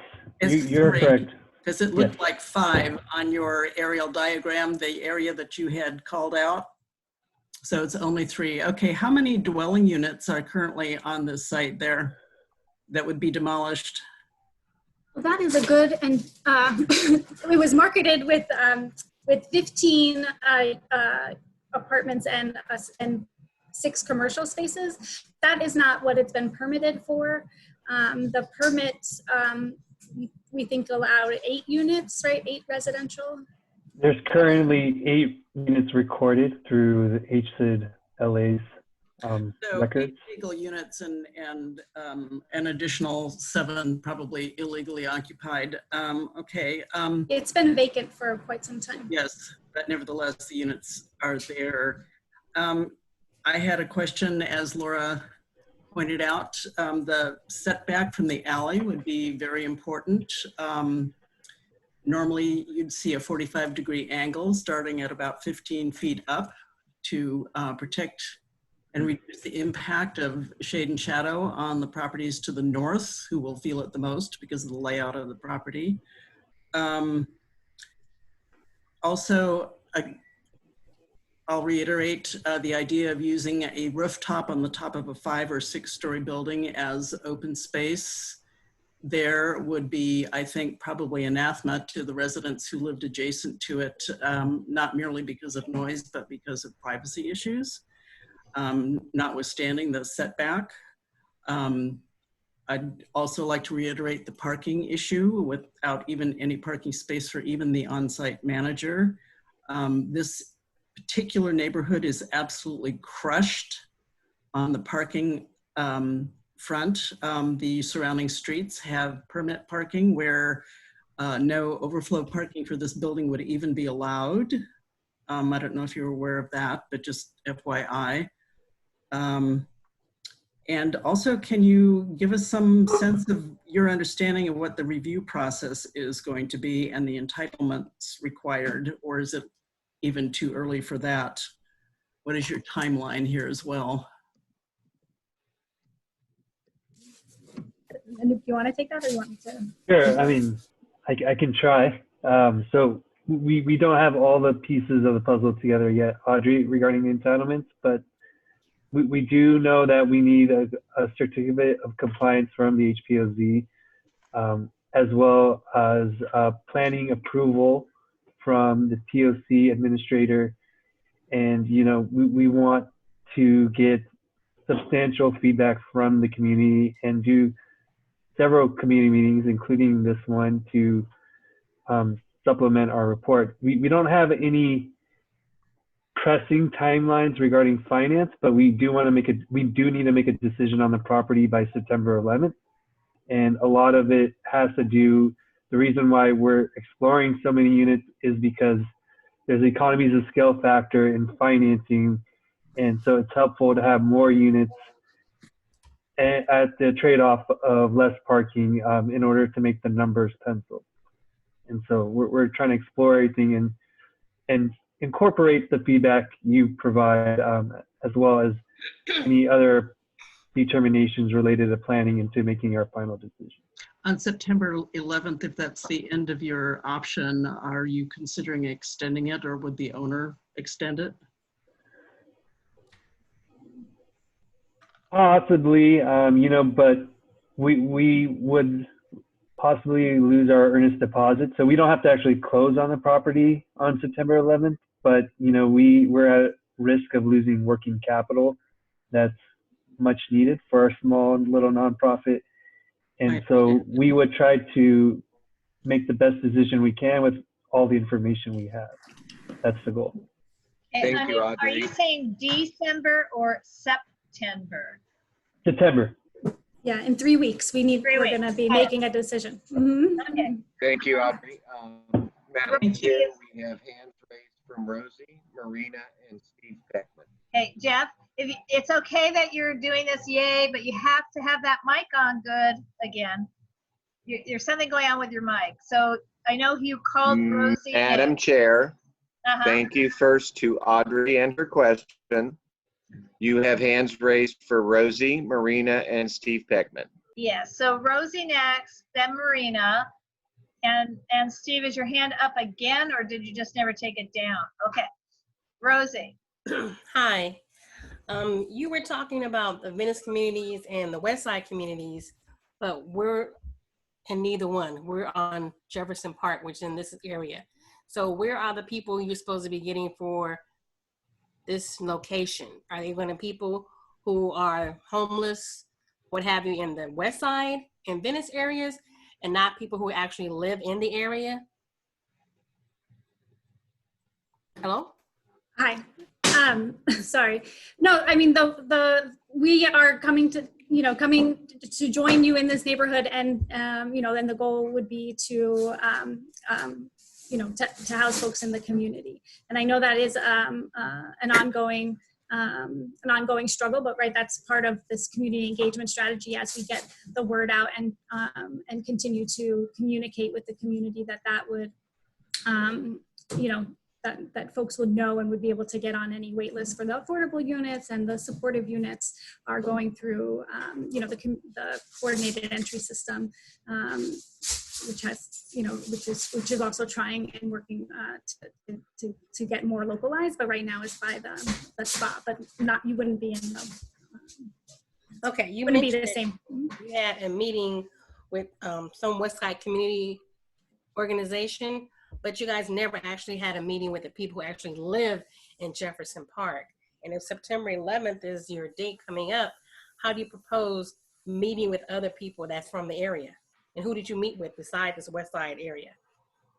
You said right, we haven't had any meetings about this project on the west side. That's just our that's our kind of original base, right? That's Venice Community Housing Space.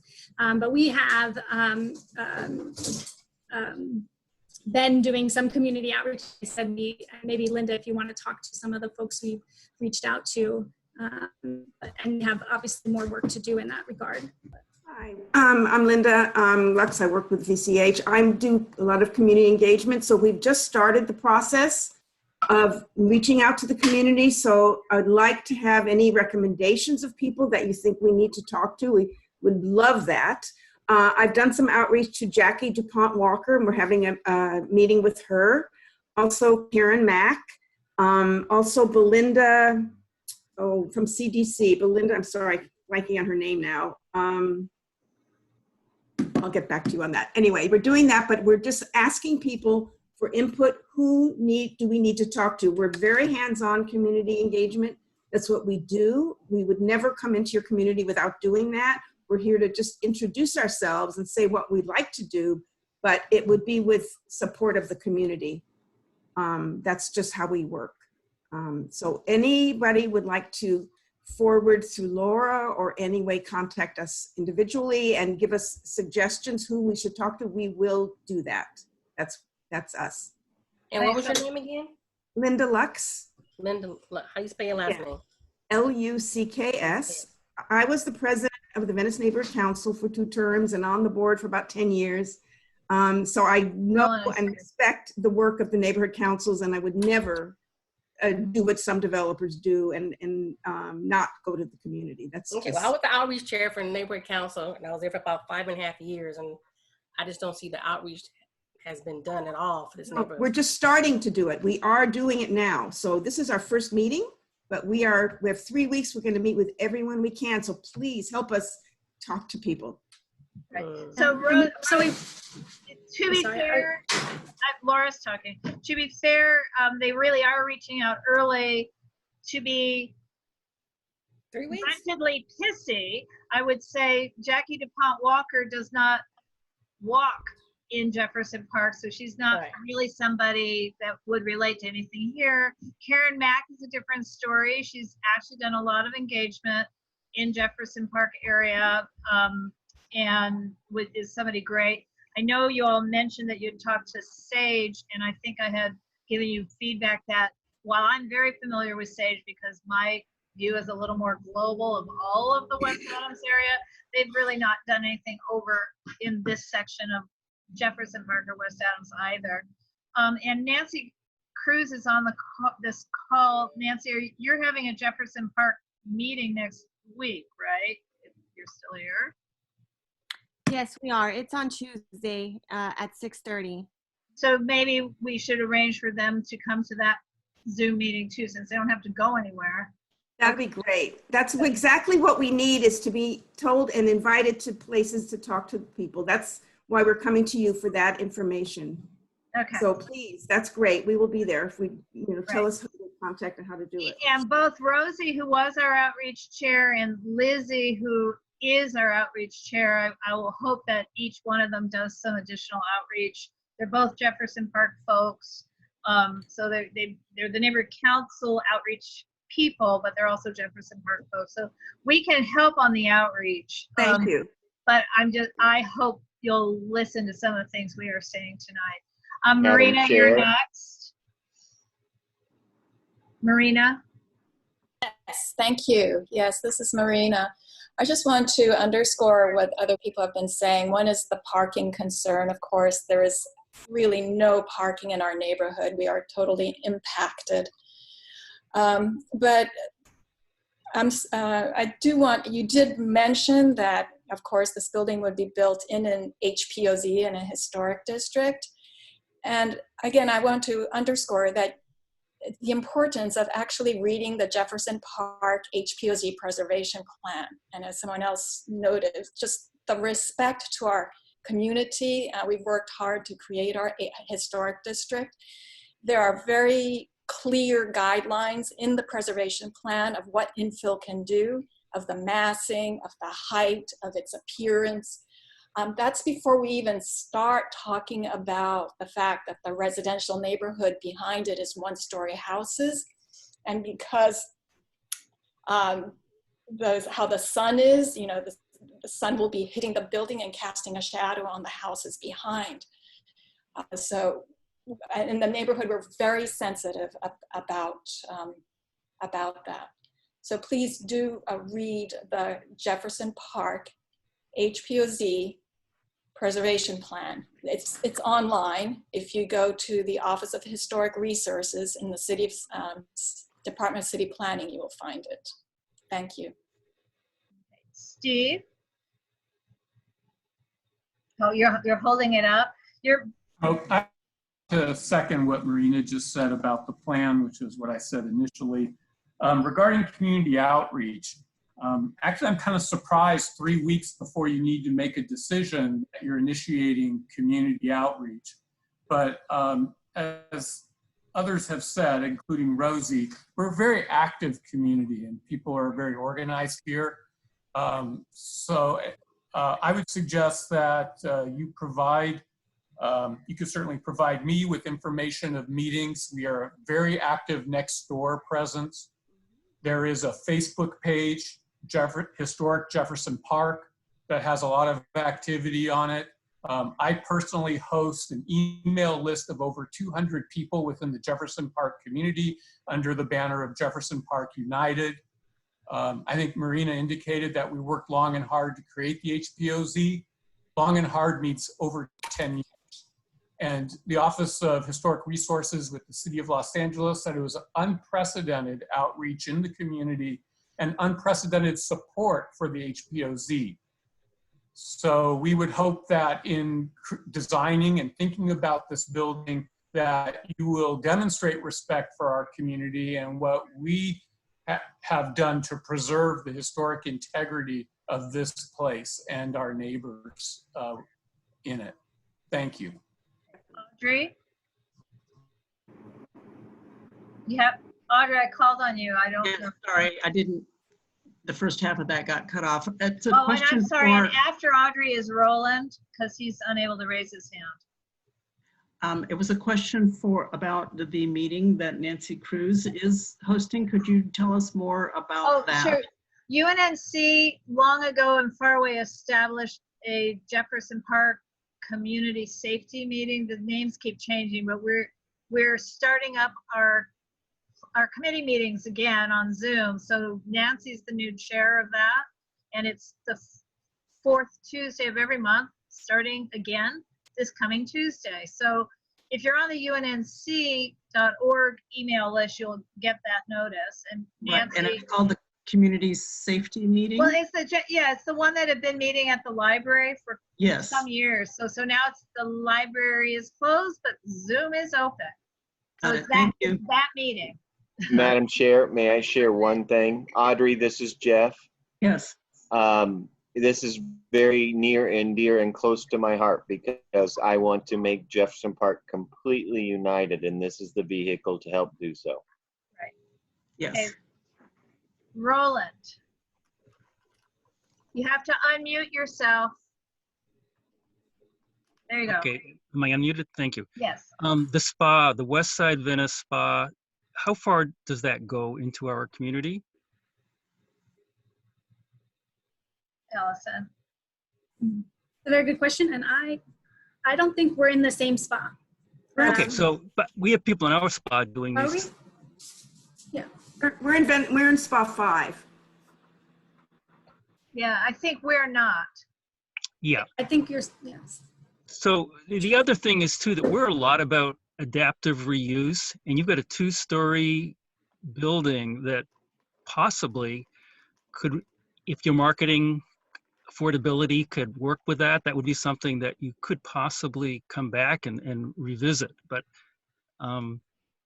I think a 5-story building in an historic district like that, or 6 stories with a deck, is just going to be really difficult.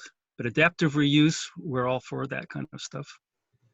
Right. So Allison, I know you guys did tour the building and there was not much left, although you can see the footprint is still with that sort of angled corner that is so typical of what we would architecturally call a streetcar commercial corridor. So that, in other words, Jefferson Boulevard or Jefferson Street at the time was built up in the 20s with architecture that reflected the streetcars, and they had these corner entrances. So you could see that that's still there.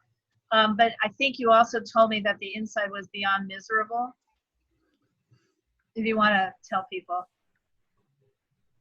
Yeah, I mean, there's certainly nothing inside that's historically preserved at this point that's kind of worth saving. And I think from right, it's pretty functionally obsolete. And so the ways that we might be able to use the building would require significant, significant rehabilitation. And, that was our original intention when we found this property. Was kind of the reason we were interested in it, was to be able to kind of bring some units online quickly and then potentially redevelop it down the road. But the structure is just does not appear to be, right. It doesn't have the right permits to be able to occupy the way it was marketed to us. And yeah, but right, and I think, Laura, when we were on the phone, we were looking at the original permits, right, and the foundation. The foundation said it was wood, and some of the floors are already kind of sagging in places and things like that. So I think that if there was, so I agree about adaptive reuse, and I think that is certainly a big part of how we can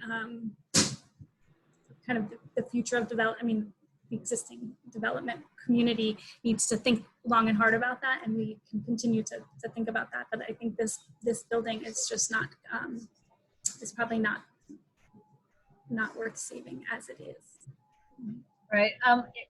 You remind me, I think it was built pretty early, more like 1912 than 20, but it had many additions. But for Roland and others, it was actually a Frank E. Bundy, one of the buildings he built early.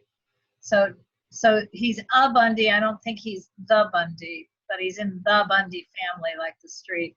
But I think when we look at stuff like this in a historic district, when you're proposing a demolition, in the ordinance, there's not a lot of difference between demolishing a contributor and demolishing a non-contributor, because in general, a demolition is an entitlement, and you should keep that in mind. So to have a project that the community really embraces probably goes a long way to helping clear that particular entitlement of demolishing a building. And you can always make echoes of it in a new design, not Disneyland by any means, but it's sort of echoing. Steve, I can never tell. Is your hand up again? Okay, I want to make sure. Hang on one sec. Jeff, because I can't see everything, is there anybody else who hasn't spoken, whose hand has been up, or who's chatted with us? Only Steve. Okay, Steve, go ahead. Thank you. And it Sorry. is 10 of 9, just so we Yeah, this is a short one, which is consider construction and the fact that you probably won't be able to do an adaptive reuse. I was wondering if your organization commits to hiring local labor in demolition and construction. And when I say local labor, I mean Jefferson Park and the greater West Adams neighborhood. Are you committing local labor for these construction projects? Yeah, I think we can probably do that for some, certainly, outreach and looking for those folks, and any way to connect us with those folks would be appreciated. I think it would be an important part of your outreach to the community. Okay. So Audrey has her hand up again, and I do want to encourage anybody else who has anything to say who hasn't spoken yet, or who has, but I'm going to try and end this meeting in 9 minutes. So, you know, raise your hand or forever hold your peace. So, Madam Chair, you have Audrey and then Marina. and then Dawn. Okay. Audrey. Two things. Are you looking at other locations in this area for a project? And the other question was how, perhaps this is a question for you, Laura, how can we get copies of the slides that we were presented with tonight? I can answer the second question first. A really closely aligned version of what you saw tonight is in the advanced agenda packet online. It's in the Google Drive and will stay there. And I will say I'm patting ourselves on the back. I didn't realize that the Planning Department HPOZ section removes their slides right after their meetings are over. We haven't learned that lesson yet, so Unnc is leaving all of our stuff online. I guess at some point at some point we're going to overwhelm our Google Drive. But you can download it from the Google Drive. Allison, it wasn't very different, right? So the one that's up there will have all these images and everything, pretty much. Yeah, it has all the images. It doesn't have quite as much, but that's like, yeah, it's pretty aligned. I'm having bandwidth issues. It's hard for me to keep uploading into Google Drive. So I've already forgotten, Audrey, your first question. The first question was, are you looking at other sites in this area? No, not. Right, we found this site because it was in, you know, like I said, the existing building was what attracted us to the neighborhood. And then we do have relationships with like the Liberty Community Land Trust, who is also a local community land trust. And so, right, those kind of relationships are what. I'm sorry, what's the relationship with the Liberty Community Land Trust to the site? They're a potential partner of ours for the work. And you were attracted to that existing building? Was originally because we thought we'd be able to occupy it quickly and kind of get folks off the street. You thought you could do a rehab. I see. Yeah. Okay. Marina. Marina? Yes, I'm here. Thank you. Yeah, I think my role tonight seems to be to underscore what other people are saying, but I do want to underscore what Roland said, that certainly a more, and you say the building has problems, but many of us who have worked buildings in our neighborhood, we have brought them back from the dead, and we do that often because we believe the buildings have value. But you would certainly have a more, I would say, you would fit in better into our historic district and its goals if instead of coming in and demolishing a large building and then building something else, I did, as Roland said, find a way to adaptively reuse what's already there. That would, the sailing would be a whole lot smoother. Thank you. Dawn. Hi, this is Dawn with VCH. I just wanted to check with anyone else wanted to respond to Marina before I see no other hands. Okay. Well, this is Dawn with VCH. So I just really quickly just kind of wanted to reiterate, because part of my work is to do community engagement, outreach, and I just kind of wanted to reiterate that that's who VCH is. This is just the beginning for us to reach out to you all to figure out who to talk to. We've done a lot of outreach with our other projects, and we would do the same with Jefferson. If you want us to send you some things we've done, we're more than happy to do that. But just wanted to reiterate, you know, we do design charrettes with the community.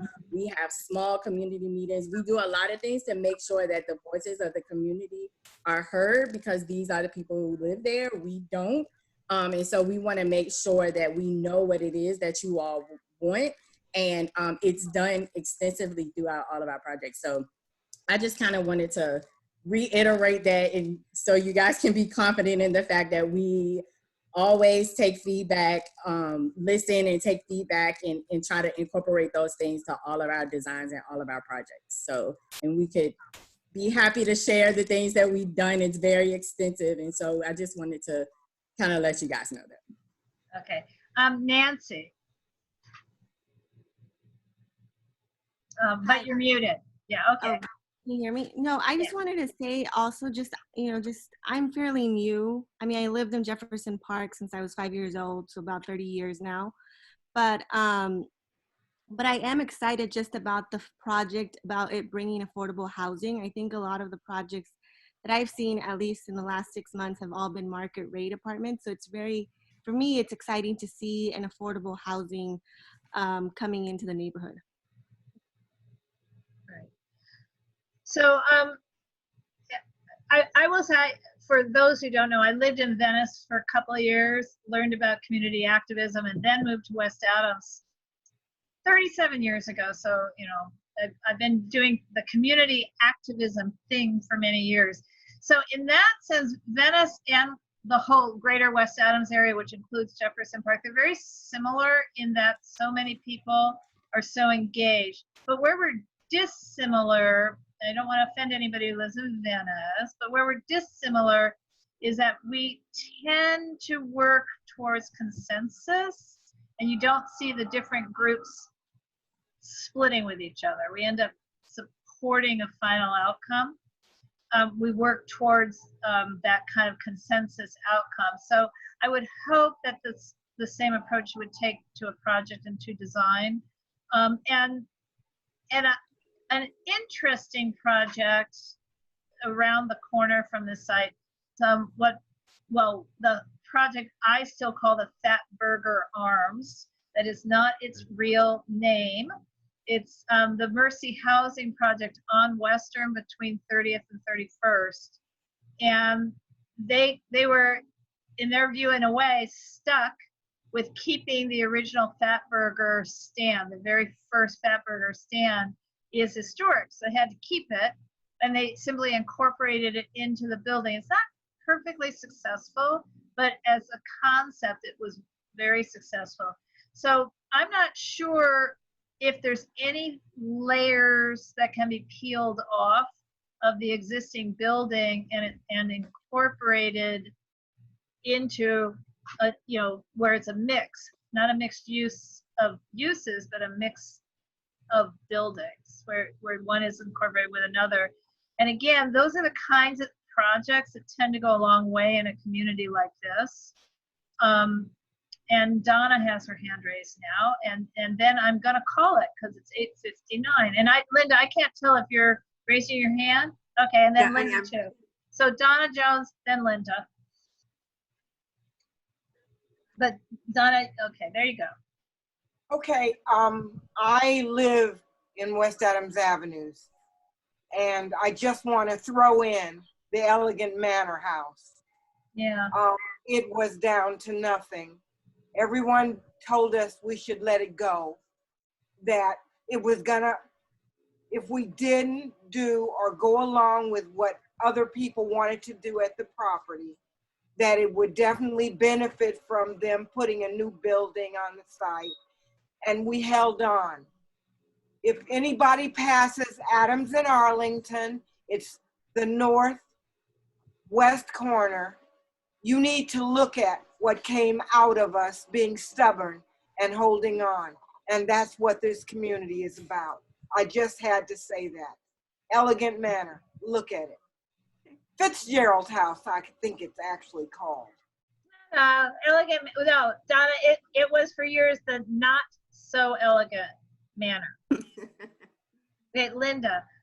Yeah. Oh, I just wanted to remind you to please, either through Laura or I can give you our information, how you want to tell us how to go to the meeting Tuesday night, other people to talk to, individuals, groups. Unlike many developers, we didn't come to you with a plan. We came to you with an idea saying we need input. We had ideas, but we wouldn't try to implement any without all of you. And I heard so much tonight. That's great. I really like it. And just know that we will be the kind of developer that will come in and talk to you all and decide if we can do it. It would be a consensus building. I love that. That's great. And if we can't, we'll say we financially just can't go forward. But that's why we're trying to do due diligence now before we've gone to the trouble of designing something that we can't do. So please contact us and let us know, you know, in the next few weeks. And Tuesday night I've got down for my calendar, but I don't know where I'm going and you have to tell me. But any meetings at all, we will be there and listen and learn, and hopefully we can come up with something that's doable in your community with you. Okay. I see no more hands. Jeff, do you see any hands? Okay. I'm going to close this item and then remind ourselves that we do actually have weirdly 2 other items. One is just follow up to previous cases, E&S and old business. I've got nothing. But does anybody else have any follow up on previous cases? No. And public comments, which I buried to the end of this agenda. Does anyone have public comments on any item that was not on this agenda? And raise your hand if you do. Okay. I see no hands raised. Jeff, do you see any hands raised? Jeff's quiet. All right. All so clear. All clear, right? So we're going to meet again. This committee meets again in 2 weeks, Wednesday, September 2nd, different agenda items.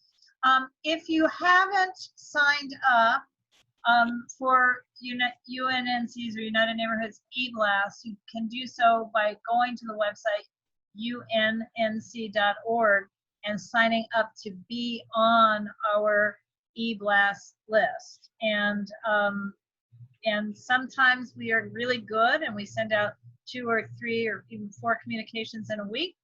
And sometimes we are not so good and we barely get the meeting notices out in time. But, and then also for our agendas, the city also has a way for you to sign up to get the agendas direct from the city, but frankly, I don't even know what that is. So with that said, I think we can adjourn this meeting. Okay, thank you all for coming. I hope it wasn't too participatory, but anyway, thank you very much, and good night. Thank you. It was great. Good night. Thank you so much. Bye. Hi, thank you all. Night. Thank you. Thank you. Bye. Remember to vote.